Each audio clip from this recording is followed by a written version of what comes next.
Hey there, future coding professionals. Are you preparing for the CPC exam, but you're not sure what you are allowed to take into the exam room?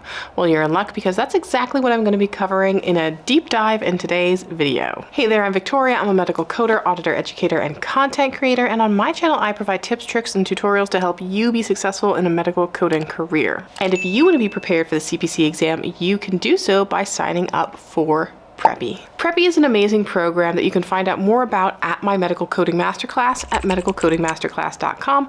The free career masterclass basically gives you a blueprint of everything you need to know before you start a career in medical billing and coding. Things like what is the job like, your salary expectations, what kind of training should you get, what sort of certification should you get. CPC is one I recommend, and basically tells you how you can go from someone who has absolutely no experience in healthcare to how you can be job ready as a medical biller and coder in as little as 6 months without going into student loan debt. I will also link it in the description below, medicalcodingmasterclass.com. First off, big disclaimer, this video is going to be discussing the US-based testing practices. If you are going to be taking the exam outside of the United States, this video may not apply to you because they do have variances in the testing centers outside of the US at locations like India, Pakistan, etc. So please make sure you double check the protocols that are appropriate to your country. And also always verify the information with the AAPC, with the information that they're sending you on your emails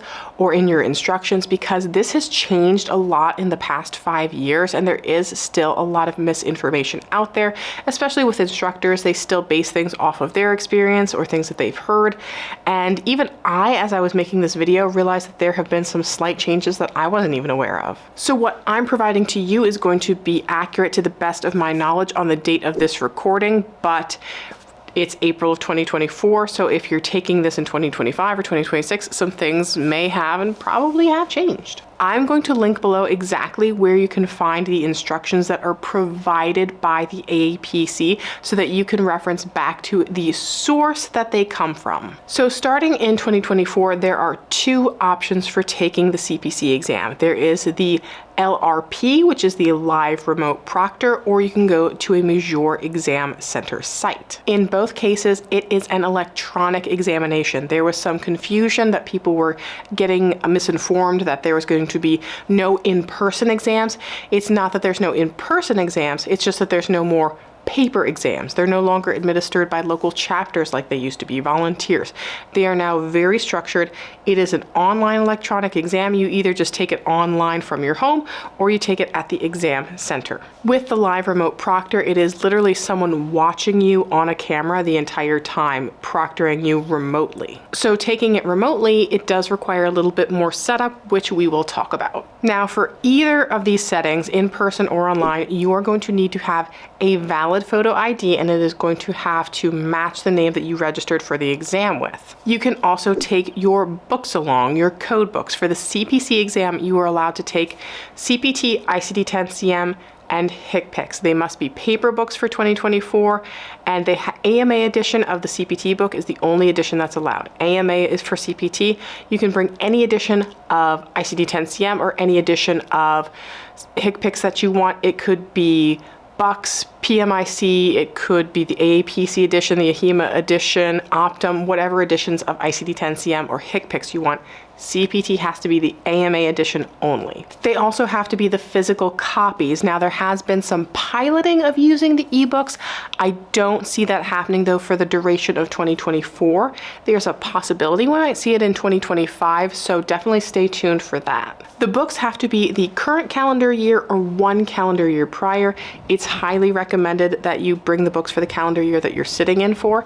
So for 2024, you can bring the books that are for year 2024 or 2023. You can't bring more than 1 year prior. So you can't bring 2022, 2021, etc. It has to be either current calendar year or 1 calendar year prior. It also can't be future calendar years, which I know can get confusing sometimes towards the end of the year because ICD-10-CM codes update in October and people generally have their new code books and they want to bring their next year's books. You can't bring them. You actually wouldn't want to because those new codes for that next calendar year are not going to be in the CPC exam until January 1. So even though the ICD-10-CM codes update in October, the exam only changes January 1 by calendar year. Now let's break down some of the different differences between the live remote proctor versus the in-person examination. For the live remote proctor, you have to be in a distraction-free room, so it can't be like an open space concept. You have to have your computer, you have to have, a desk space that is cleared off of just about everything except for your book and a drink, which we'll talk more about. And you have to be plugged into a power source and have high-speed internet. There are tests that you can do that they will link you to make sure that you meet all of the appropriate protocols for the software and hardware. You also need to have a microphone and speakers. So why do you need a microphone and speakers? Because there's going to be a remote proctor. You need to communicate back and forth with that proctor.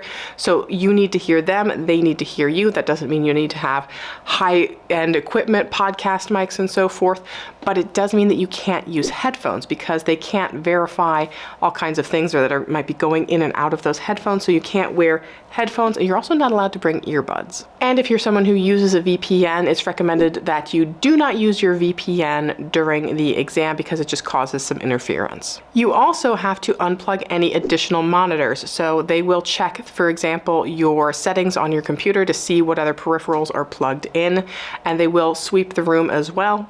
So you cannot have any additional monitors plugged in, which most people, I think now, a lot of people use additional monitors. You cannot have an additional monitor for the exam. No other people or pets even are allowed in the room, and no electronic devices with an on-off switch or anything that looks like it might even have the appearance that it could be sending you answers, and that includes earplugs. You also need an external webcam. And what do they mean by external? So if you open up your laptop, oftentimes the webcam is embedded inside. That means you need to have a separate one that is plugged in and you can move around, because they're going to sweep your whole room. They're going to want you to move the camera around and show that there's nothing on the ceiling, that there's nothing under your keyboard, nothing under your desk, that no one else is in the room. They have to do like a 360 all around.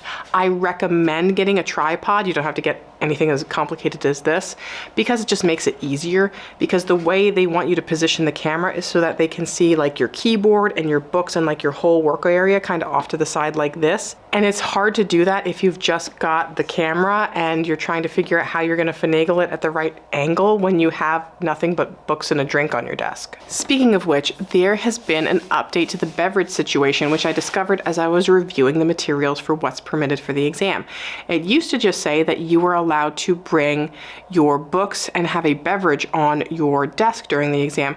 Now it actually specifies that it has to be either a clear cup or a clear container with your beverage. And technically speaking, it says the beverage should be water. And it has to be unobstructed, so no weird stickers or labels on the outside of the bottle. Clear, clear, clear all the way through, which I guess makes sense because they want to assure that people aren't, I guess, writing answers to things on stickers and having them stuck to water bottles. Yes, it's strict, but there's a reason behind it. And I will mention here, if you don't have any just plastic bottles of water, you can probably go to the Dollar Tree and for $1.25 buy a clear tumbler or clear cup to store your drink in during your live remote proctored exam. Heck, you might even be able to find something there that you can use as a tripod for your camera. I will link below the one that I recommend, but again, if you have someone you can borrow something from or some other thing that you can use as a cheap alternative, I'm not saying you have to buy the things that I recommend, but if you're like, hey, I want something that I know has been used for the exam and they'll permit, I will link below what I know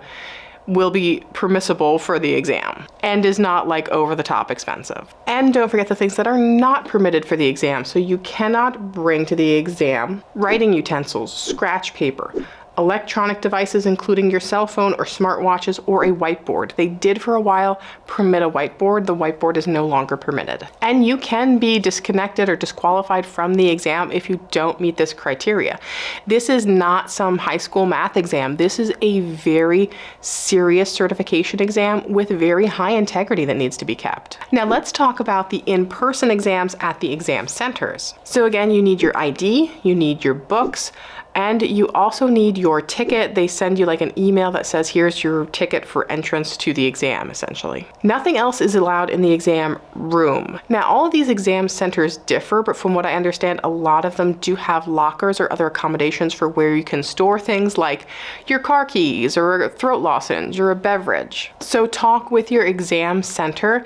It's likely that if you need to have some kind of medication or a drink, that you can lock it in a locker. They'll give you a key, and then during your exam exam. If you need to access it, you can go out, you can have a drink, and then go back into your exam. Now, if you have specific questions on, well, what about such and such disability, or can I bring a stand or a magnifying glass or whatever, contact the AAPC directly, because, well, Victoria said it was okay, is not going to hold any kind of water. You want to have official guidance from them as far as what you are allowed to bring, especially when it comes to things like accommodations for disabilities. I am not an official reference. I always reference back to the official guidance. Again, I will link it in the description below of what the AAPC says you can bring and where you can find that on their website. Also keep in mind that other exams do permit other materials. So on these reference sheets, you might see all these different books listed, but those aren't permitted for the CPC exam. For other exams, you might be able to take some kind of reference or different study material, but not for the CPC exam. And there you have it. That's the rundown of what you are allowed to bring to the CPC exam, whether you're taking it in person or remote. This exam is your gateway to a successful career in medical coding, so it's really important to read all the instructions, follow all the guidelines so that you can make your exam day as smooth as possible. Now, before we wrap up, I want to emphasize the importance of preparation. So if you need full billing and coding training, head over to medicalcodingmasterclass.com and sign up for Preppy. If you just need a review, head over to contempocoding.com to access the review materials that I have available. And don't forget that this journey is not just about passing an exam. That is just the first step. You have to keep that enthusiasm throughout your job search and your entire career. So keep learning, stay curious, and don't forget to hit that subscribe button and watch all of my future videos so that you can stay successful in this career. I will see you guys in the next video. And until then, just keep on coding on.